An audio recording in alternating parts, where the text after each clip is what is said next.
Hello and welcome back to the Second Take Podcast. My name is Calvin Williams. I'm here with my co-host Marco Rogers, and today we have a little bit of a more concise episode as there hasn't been much going on in the world of basketball as we are pre-conference play season, but we do have some good NFL playoff implications that we're going to recap, and then we're going to predict a little bit for the upcoming week, and then to cap off the episode, I know you've all been looking forward to this, the New Year's 6 predictions from the Second Take Podcast. You will be getting that in this episode, so definitely stick around to the end.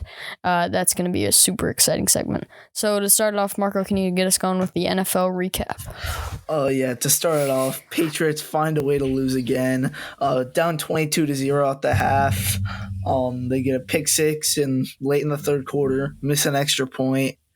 Then 22-6, so we get another touchdown. Then we're forced to go for two, fail to get it while going for two. Then we score again off like a fluke 3rd and 20, like batted catch. Somehow we scored, missed extra point, so now we're down by 4. So then we get the ball back inside the Bengals 5-yard line. And by the way, if we had made either of those extra points, or actually if we had made both of those extra points, the game would have been over because we would have been kneeling and then kicked a 30 or 20-yard field goal. But no, since we missed 2 extra points and a missed 2-point conversion, had to run it in from the 5-yard line with a minute left, fumble the ball after what should have been forward progress. I guess they let the play go, and he ended up fumbling after getting moved back 15 yards with 8 guys over him, but I guess it's not forward progress, and Bengals hold on to it and win it late. So nice win for the Bengals. Yeah, tough loss for the Patriots there. Next up, the Lions get a huge loss against the Panthers. But fortunately for the Lions, both the Seahawks and the Commanders also lost, so they're essentially in the same position as they were last week as far as getting into the playoff but they do have one less week for the Commanders and the Seahawks to lose again, which they will need if they want to get into the playoffs, as well as them winning out. But this game, really, Lions could not stop the run at all. We just got absolutely destroyed by it. And that was really just the story of the game. Offense wasn't great, but really just defense was rather disappointing here. Marco? Yeah, Lions are in the same position as they were last week, but this is just a missed opportunity. Commanders have to play against the 49ers. Seahawks have to play against the Chiefs. It was after both of those teams lost, it was looking like, Lions, easy game against the Panthers. They're going to have the 7th seed locked up heading into the final 2 weeks. But then losing a game and probably the easiest game left on the Lions schedule, that's really tough. And I think they'll be able to bounce back next week, but still makes things very interesting when they probably didn't have to be for the Lions. Yeah, and it also, if the Commanders and Seahawks both do lose, it makes that Green Bay game basically a play-in game at the end of the season if all the right things happen. So that'll be a super good game to look forward to towards the end of the season. Next up, we have Cowboys beating the Eagles. This was one of the better games of the season. I mean, both teams coming into this game with great records. And it was just a truly great game. Eagles getting handed their second loss. Cowboys were able to get a lot done offensively, putting up 40 points. Gardner Minshew had an okay game, 355 yards, 2 touchdowns, but he did throw a couple of picks, which did end up costing the Eagles here. So tough loss for the Eagles, but they still can lock up the conference with just one more win. So they should be all right. Margo? Oh, yeah. I mean, if Jalen Hurts played, I think it's pretty clear that the Eagles probably would have won. But this still feels like a missed opportunity. Eagles up 34-27 with like a few minutes left in the game, I believe.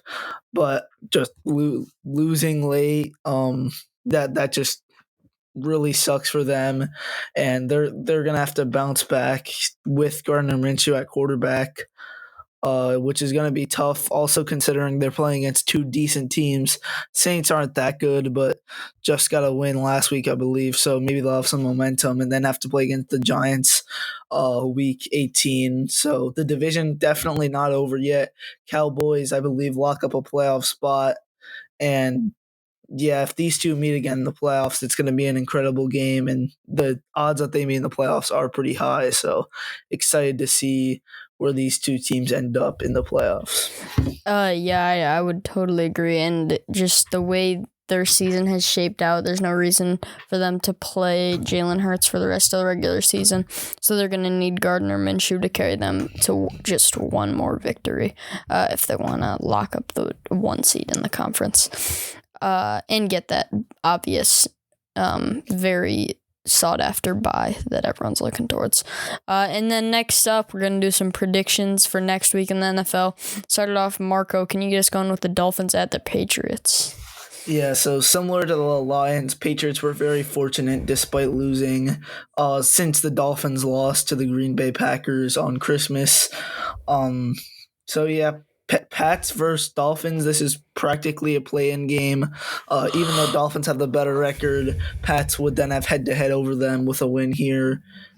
And Dolphins have really been bad recently. I believe they started 8-3. Now they're 8-7.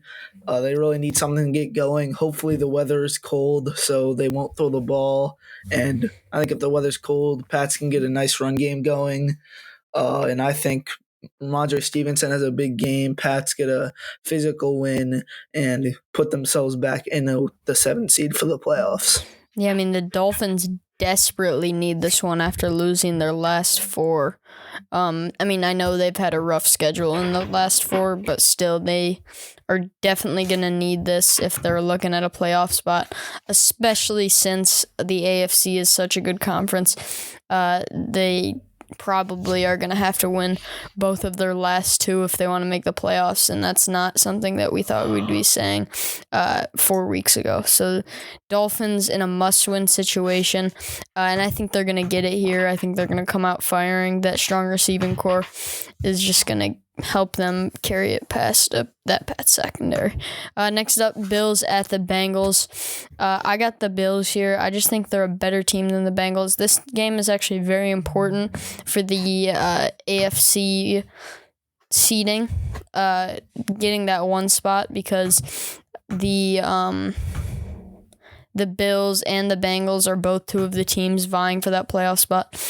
Bills 12-3, Bengals 11-4. Bengals could jump up possibly to number 1 if the Chiefs lose 2. So this is a huge game to see who gets that bye in the AFC. But I do think the Bills are going to get it done here. I just think they've been playing some really good football. They're on a 6-game win streak right now, and I think they're going to keep it going. Marco? Yeah, well, also the interesting thing about this game is that both teams have head-to-head over the Chiefs. So if either team is tied with the Chiefs record-wise, they'd both get in over the Chiefs. But Chiefs have a very easy couple games with the Broncos. Actually, I think they play the Chargers week 18, which is tough, but this week they'll win. So if Bills win this game, I think the 1 seed's pretty much locked up for them. They're probably going to kill the Patriots week 18. So yeah, 1 seed pretty much on the line for the Bills. Bengals will still need some help with the win, and I actually do think Bengals win this game. Pretty warm weather down in Cincinnati compared to Buffalo. I think Joe Burrow passes it all over this Bills secondary. Josh Allen plays well, but he always has lots of key turnovers late, and I think those key turnovers come back to bite the Bills. Give me the Bengals here in a very close shootout.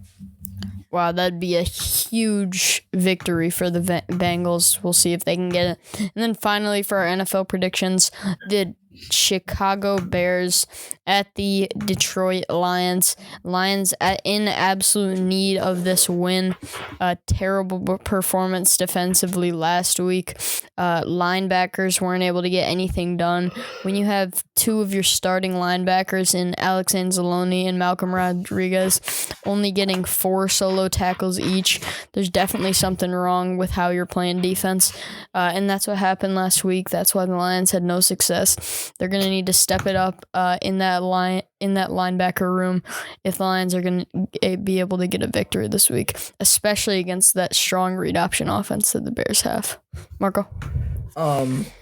This is a Bears team that outplayed the Lions the first time they played. Lions barely came away with a win due to a late pick six, but Bears controlled pretty much that entire game, and I don't think that will happen again since the Lions are a completely different team.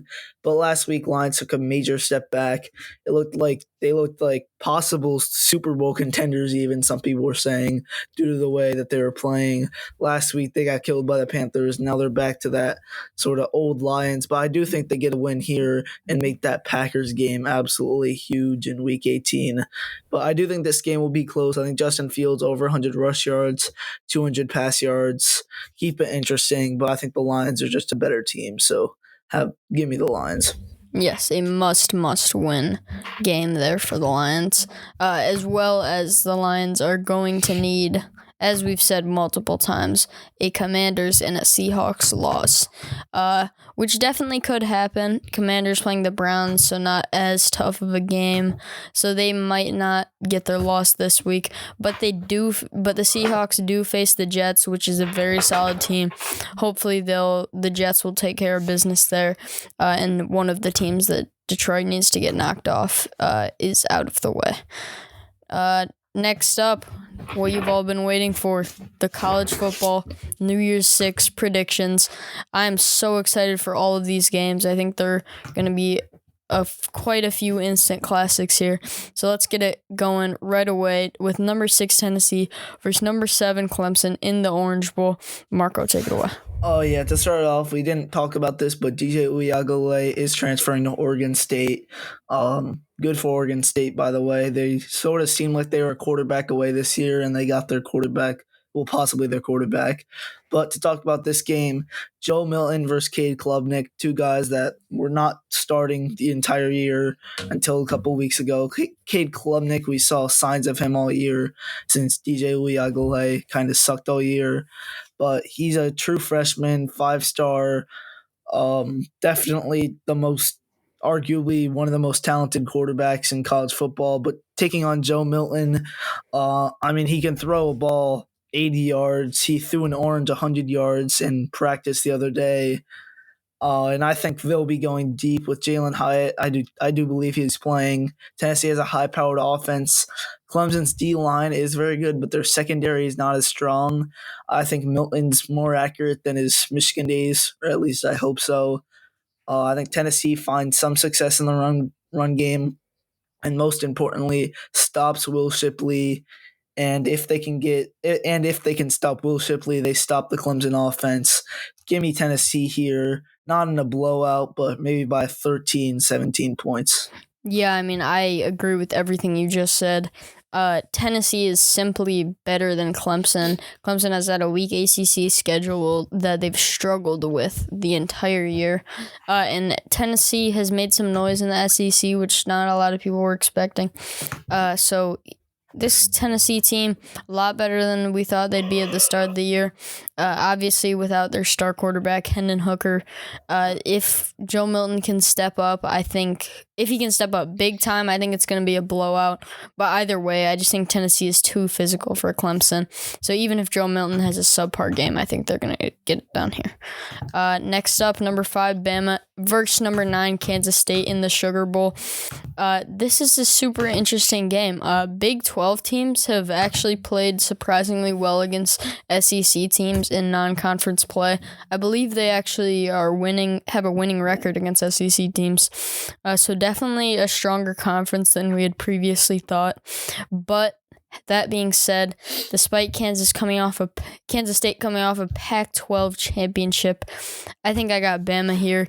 Their 2 losses are out of character, and I just think even if they have a couple guys sitting out for the draft, I just think they're going to be able to get it done here. I got Bama by 10 in this one. Margo? Bryce Young and Will Anderson are going to play, which pretty much means Kansas State has a very, very little chance. They're going to need Deuce Vaughn to go absolutely crazy. But the thing is, Bama's weakness defensively is more secondary than run game. So I just don't think Kansas State has the passing offense. They do lots of short passes, which get the receivers out in space, and then they're just more athletic than the defenders usually. But Alabama's defenders are way more athletic than Kansas State's playmakers. So I think Bama's simply the more talented team. Nick Saban's a better coach than whoever Kansas State's coach is.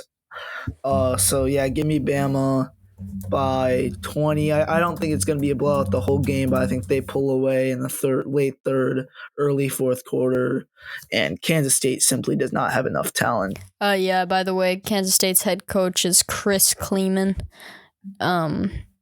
So yeah. And I would agree with everything you just said. I do not disagree. Next up, we have number 16 Tulane versus number 10 USC in the Cotton Bowl. I don't think there's going to be much argument here. I think USC is going to be able to get it done here. They're simply a more talented team. They have a Heisman at quarterback.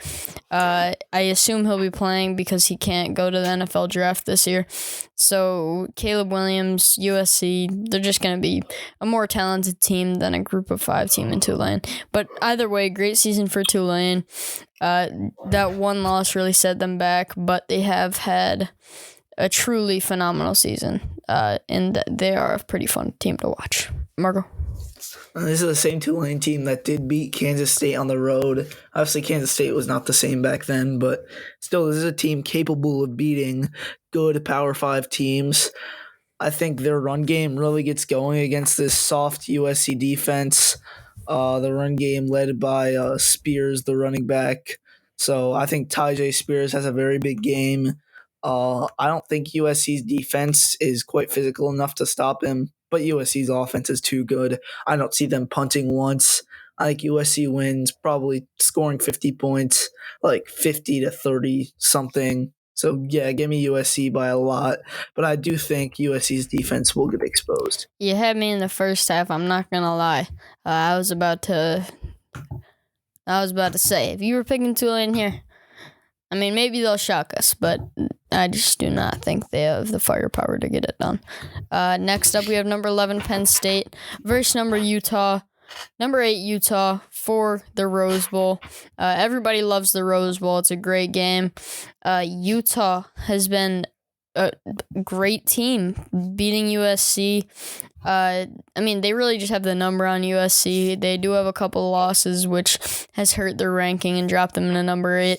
But they do have the resume of Pac-12 champion. This is a very good team, and I simply don't think Penn State has the ability to beat these top 10 teams. They struggled with Michigan, obviously getting killed by Michigan, struggled with Ohio State, got blown out by Ohio State. And I get those are both college football playoff teams, but the way I see it, Penn State hasn't been able to beat or even stay in the game with talented teams as so far this year, and I think Utah's going to get it done. I think Cameron Rising's been a great quarterback all year, and he'll continue to lead his team to a Rose Bowl victory. Marco? I will say, though, Penn State was able to compete with Ohio State for a majority of that game, but also Penn State... You're right. I mean, they did, yeah. Yeah, well, the thing about Utah is they don't really run the ball at all. Cameron Rising, they pretty much throw the ball almost every play. Their running back Tavion Thomas, his stats are pretty bad. 140 attempts, 687 yards on the entire year. That's 4.8 yards a carry. I mean, those are some bad stats for a top 10 team's running back. So I think Penn State's defense will actually hold up very strong. Joey Porter Jr. is one of the best cornerbacks, probably the best cornerback in college football. I think he locks up the secondary. Sean Clifford's last game, if he plays well, then Penn State's going to win. If he plays bad, Penn State's going to lose. I think it all depends on Sean Clifford. I think his last game, he's been there for 15 years. I think he finally proves that he'll be a decent quarterback. Give me Penn State, and I think this will be one of the best New Year's Six games of this year. Yeah, you actually bring up a decent point that I hadn't totally thought of. Penn State blown out by Michigan, who is a predominantly running team. But they were able, like you said, stay in the game against Ohio State, who's a predominantly passing team. And then, as you said, Utah doesn't really run the ball. So that definitely plays to Penn State's advantage. I still got Utah here, but you bring up an interesting point for sure. Yeah, and next up, the big games, the college football playoff. Number 4, Ohio State versus number 1, Georgia. This game is shaping up to be one of the best college football playoff semifinal games in the college football playoff semifinal era. If Ohio State's defense learns how to play defense, that's really what it comes down to. Cal, why don't you make your first prediction? Yeah, I mean, Jim Knowles' terrible game plan against Michigan, the Ohio State defensive coordinator. They loaded the box and they had nobody in the secondary to make up for it. I think he needs to realize that just because a team does one thing well, this is still college football. Like, they can still actually hit some open receivers, and he failed to realize that, and that's why Michigan was able to dominate. So if he learns his lesson, Ohio State will definitely stay in this game. But I just think that this Georgia team, despite losing some guys that they had last year and not being as good as they were last year, they simply are bigger, faster, stronger, and I just think they're going to give Ohio State a really rough time. But I think they're going to stay in it. I got Georgia by 7, 31-24. Marco? I do think that CJ Stroud and this offense really maximized their potential, unlike how they played Michigan. Against Michigan, pretty much bubble screen, RPO, which was pretty much always a run, or RPO and pass a slant and throw it incomplete. The first half, their play calling was actually very good, able to really get Michigan, but also Michigan's first half defense is pretty bad usually. So I think it comes down to Ohio State's offense against Georgia's defense. I think Georgia's defense is probably going to consistently put up 35 points on that Ohio State defense. They're not going to torch them. They're not going to do bad. So can Ohio State get over 35 points on this extremely talented, well-coached Georgia defense? No, they can't. All you really have to do is stop Marvin Harrison Jr. The running backs have gotten more healthy. Travion Henderson, Mayan Williams will play, but Jackson Smith-Njigba will not play because he wants to go to the draft and does not want to get absolutely beat down like he knows that Ohio State will. I don't see this game being an absolute beatdown. I think maybe at halftime, Georgia by 7, but my final score prediction, 35-14, Georgia. Wow, that would be an absolute slaughter if Georgia was able to do Ohio State like that. Next up, we have number 2 Michigan versus number 3 TCU in the Fiesta Bowl. I'm looking forward to this one. Marco's looking forward to this one. I'm sure you're all looking forward to this one. Michigan, their offense without their star Blake Corum still. That one definitely hurts.